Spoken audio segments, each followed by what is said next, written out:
एक बार की बात है, रतनपुर नाम के गांव में मीठी अपने पिताजी उमेश और सौतेली माँ रमा के साथ रहती थी।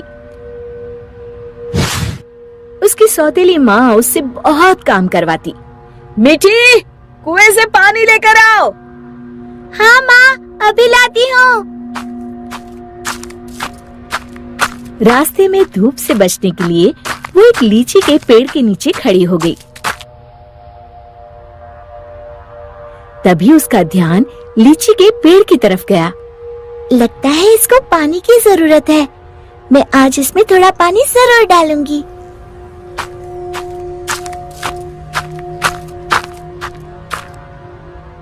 लौटते समय मीठी अपने घड़े से थोड़ा पानी लीची के पेड़ में डाल देती है। अब ये उसका रोज का नियम हो गया। जाते समय थोड़ी देर रुकती और आते समय थोड़ा पानी उसमें डाल देती। उसी पेड़ में एक चुड़ैल रहती थी। इतना ठंडा और मीठा पानी बड़े दिनों के बाद मिला है। एक दिन चुड़ैल ने सोचा, क्यों ना इस लड़की को दोस्त बनाया जाए। बहुत दिनों से मैंने कोई इंसान नहीं खाया। और वो मीठी की हम उम्र लड़की का रूप बनाकर कुएं पर बैठ गई। क्या नाम है तुम्हारा? मीठी। और तुम्हारा? अम्बी। अम्बी? अम्बी तो खट्टी होती है। तुम मीठी और मैं खट्टी, मतलब मीठी खट्टी।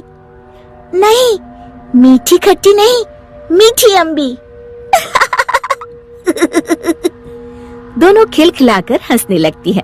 अरे, मुझे तो तुमसे बातें करके बड़ी देर हो गई। और जल्दी से घड़ा लेकर घर के लिए चल दी। थोड़ा सा पानी उसने लीची के पेड़ में भी डाल दिया। चुड़ैल बहुत दिनों से अकेली रह रही थी। उसे मीठी का साथ अच्छा लगा। वैसे मीठी अच्छी लड़की है, क्यों ना इसे अपनी दोस्त बना लूं। ऐसे ही रोज मीठी और अम्बी कुएं पर मिलती और ढेर सारी बातें करती, खूब हंसती खिलखिलाती। एक दिन, आज तो बड़ी देर हो गई, मीठी पानी लेने नहीं आई। क्यों ना उसके घर जाकर देखूं। ये सोचकर चुड़ैल मीठी के घर पहुंच गई। वहाँ उसने देखा, मीठी, अभी तक तुमने बर्तन नहीं धोए और पानी भी नहीं लाई। बस माँ, खाना खाकर अभी बर्तन धोती हूँ। कब से खा रही हो? जल्दी उठो, बहुत काम है। खाना खाकर मीठी बर्तन धोने लगी। आज मैंने लीची के पेड़ में पानी भी नहीं डाला और ना ही अपनी दोस्त से मिल पाई। तभी चुड़ैल ने जादू से पूरे बर्तन 1 मिनट में धो डाले। मीठी आश्चर्य से यहाँ वहाँ देख रही थी कि चुड़ैल उसके शरीर में प्रवेश कर गई और वापस आकर सोफे पर लेट गई। अच्छा, तो राजकुमारी आराम फरमा रही है। बर्तन कौन धोएगा? धुल गए। रमा को मीठी की आवाज भारी सी लगी। अच्छा, जादू से धोए हैं क्या? हाँ। अब झाड़ू कौन लगाएगा? कपड़े कौन धोएगा? तुम। और कौन? अच्छा, तो मुझे जवाब देती है। ये कहते हुए रमा ने मीठी का हाथ पकड़कर झकझोर दिया। पर मीठी रोज की तरह रोई नहीं, तो रमा को और तेज गुस्सा आ गया। मारने के लिए आगे बढ़ी ही थी कि मीठी ने उसका हाथ पकड़कर गोल घुमाकर छोड़ दिया। रमा तेजी से गोल गोल घूमने लगी। कुछ देर तक घूमने के बाद रमा ने एक बार फिर हाथ उठाने की कोशिश की। इस बार एक धक्के में रमा घर के चारों कोनों में टकराई और फिर एक कोने में जाकर गिर पड़ी। अब जाकर कपड़े धो। जाती हूँ। वो आराम से सोफे पर लेटकर टीवी देखने लगती है। थोड़ी देर बाद रमा कपड़े धोकर कमरे में आई। जाओ, जाकर झाड़ू पोछा करो। रमा कुछ बोलने ही वाली थी कि मीठी की लाल लाल आंखें देखकर डर गई। लगाती हूँ, अभी झाड़ू लगाती हूँ। इतने में मीठी के पिताजी आते हैं। उन्होंने पहले कभी रमा को काम करते हुए नहीं देखा था। रमा, तुम काम क्यों कर रही हो? मीठी कहाँ है? रमा जोर जोर से रोने लगी और उंगली से इशारा किया जहाँ मीठी आराम से लेटी हुई थी। मीठी, मैं क्या देख रहा हूँ? मीठी के पिताजी उसका हाथ पकड़कर उसे उठाते हैं, पर मीठी को देखकर बुरी तरह डर जाते हैं और पीछे हट जाते हैं। ये देखकर मीठी के शरीर में घुसी चुड़ैल जोर जोर से हंसती है।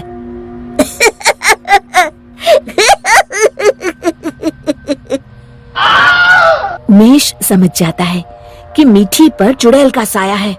कौन हो तुम और यहाँ कैसे आई? तभी चुड़ैल मीठी के शरीर से निकलकर लहराती हुई सामने खड़ी हो गई और गूंजती हुई आवाज में उसने कहा, मैं अम्बी हूँ। क्या कहा? अम्बी मतलब लीची वाली चुड़ैल? हाँ, और मीठी मेरी दोस्त है। तुम लोग उसे बहुत परेशान करते हो। मैं तुम सबको खा जाऊंगी।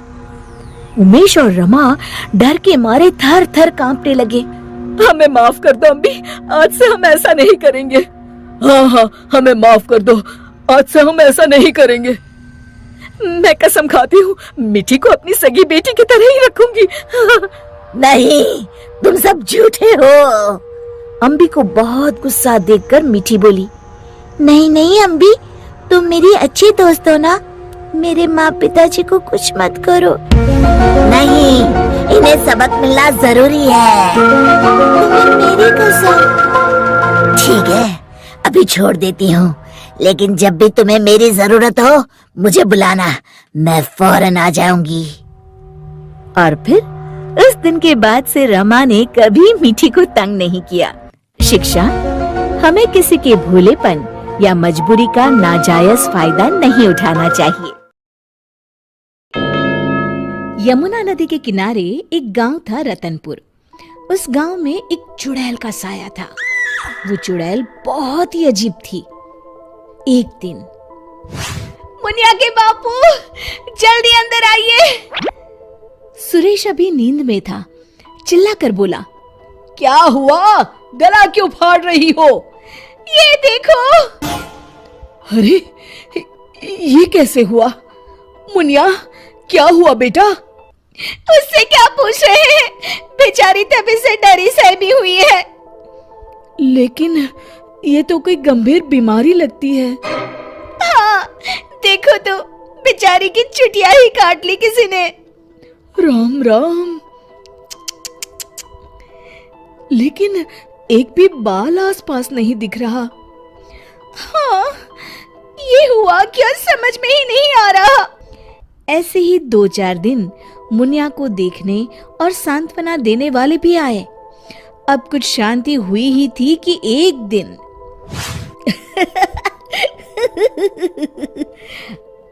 क्या हुआ रामू, तू हंस क्यों रहा है?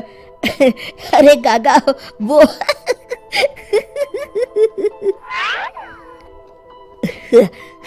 के बच्चे, कुछ बता भी।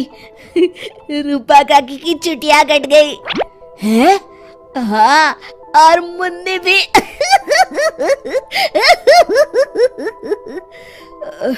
अच्छा, पर काहे? आप भी पूछ लो।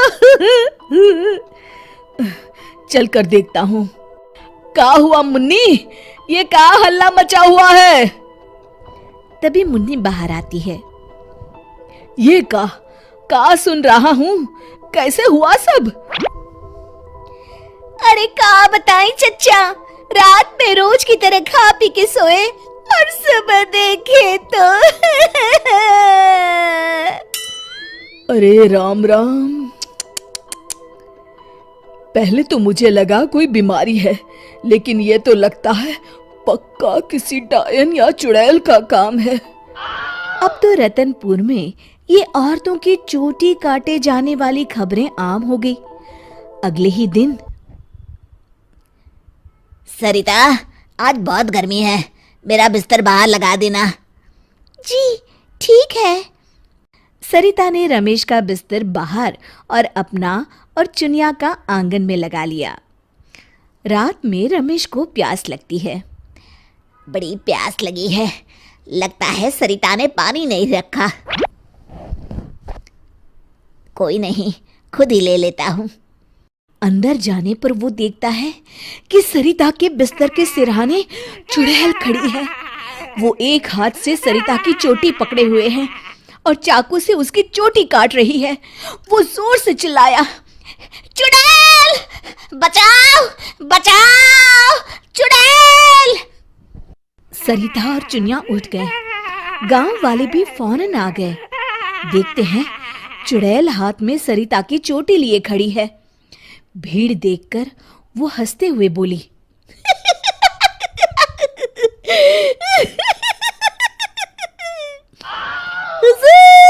आते आते बहुत देर कर दी।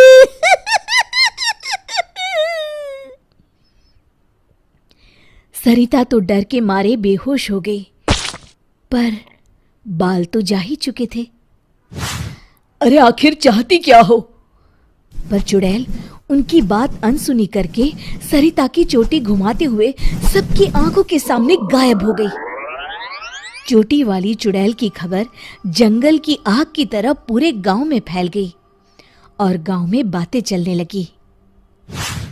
मुनवा, सुना है कल तेरी भाभी की भी चोटी चुड़ैल ले गई। हाँ, उन्हीं के घर मिलने जा रहा हूँ। वैसे तो ठीक ही रहा, कम से कम अब सर पर पल्लू तो टिकेगा। हाँ, ये बात सही कही आपने। इतना कह के दोनों वहां से चले गए। इसी तरह चुड़ैल का डर सारे गांव में बढ़ता गया और लोग घर छोड़कर वहां से जाने लगे। तभी कुछ गांव के लोग आपस में बात करने लगे, क्यों ना सरपंच जी के पास चले। हाँ, सरपंच जी ने दुनिया देखी है, कोई ना कोई उपाय ढूंढ ही निकालेंगे। हाँ, चलो। और सभी गांव वाले सरपंच जी के घर पहुंच गए। समस्या सुनकर सरपंच ने कहा, समस्या तो सच में गंभीर है। मेरी अम्मा की भी है, आपके यहाँ भी। हाँ, अब क्या करें, चुड़ैल पर किसी का वश है क्या? कोई तो उपाय होगा सरपंच जी। इसके लिए किसी ओझा से मिलकर बात करनी होगी। तभी मदन बोलता है, अगर हमें अपने गांव से इस चुड़ैल का साया हटाना है तो हमें उसकी चोटी काटनी पड़ेगी। मेरी नानी ने मुझे बताया था कि हर चुड़ैल की शक्ति उसकी चोटी में होती है। अगर हम किसी तरह उसकी चोटी काटने में सफल हो गए तो उससे अपना गांव छुटकारा पा जाएगा। बताओ, कौन जाएगा चुड़ैल के पास? मैं उसे बताऊंगा कि क्या करना है। अरे मदन भैया, हम मुखिया जी के पास आए हैं मदद मांगने, वही जाएंगे। अरे ऐसे कैसे? मैं गया तो गांव कौन संभालेगा? इस रामू को भेज देते हैं। अरे ओ मुखिया, पगला गया है क्या? भरी जवानी में मौत के मुंह में चला जाऊं? तुम सब छोड़ो, मैं चला जाऊंगा। देखो, वो चुड़ैल अपना काम तभी करती है जब कोई सो रहा हो। आज तक कोई जगा हुआ इंसान उसका शिकार नहीं हुआ है ना? हाँ, सो तो है। तो आज रात सभी को जागते रहना है, सिर्फ मैं सोने का नाटक करूंगा। हाँ, ठीक है। फिर मदन नकली चोटी लगाकर और साड़ी पहनकर पंचायत के चबूतरे पर ही सो गया। रात के 12 बजे चुड़ैल वहां आई। आज पूरे गांव में घुमाई, कोई सोया ही नहीं। तभी उसकी नजर चौक पर सोए मदन पर पड़ी। ये औरत यहाँ क्यों सोई है? लगता है घर में झगड़ा हुआ होगा।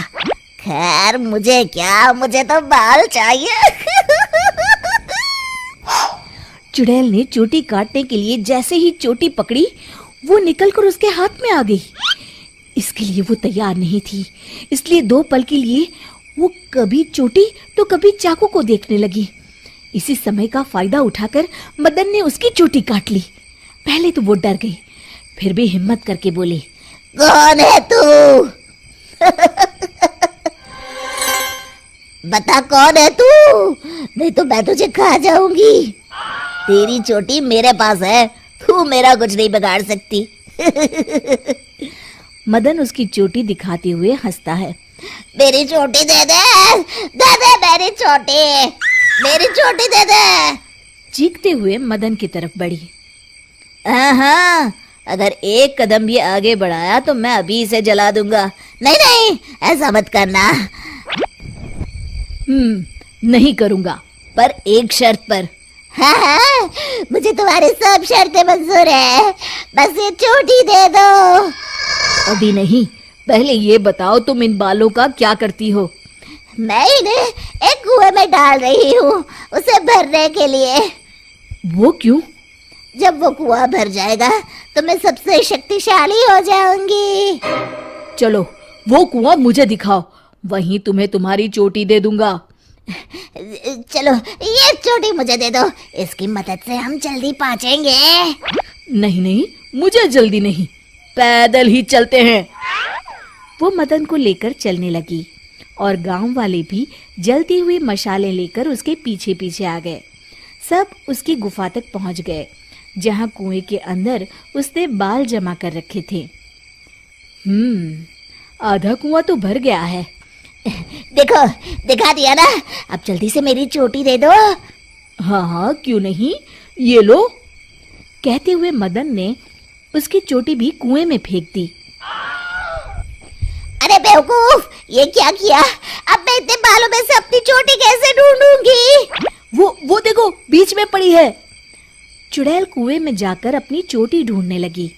उसके कुएं में उतरते ही गांव वालों ने अपनी अपनी मशालें कुएं में फेंक दी। वो धू धू करके जलने लगा। अरे बचाओ रे कोई, मैं सबके बाल वापस कर दूंगी, बचाओ। साथ ही वो चुड़ैल भी जलकर भस्म हो गई। शिक्षा: अगर मिलजुल कर किसी समस्या का हल ढूंढा जाए तो समस्या अवश्य दूर हो जाती है। दोस्तों, हमें उम्मीद है कि आपको हमारी ये कहानी पसंद आई होगी। कृपया हमारे चैनल को सब्सक्राइब करें और सभी अपडेट्स के लिए बेल आइकन जरूर दबाएं। और हाँ, वीडियो लाइक और शेयर करना मत भूलिएगा।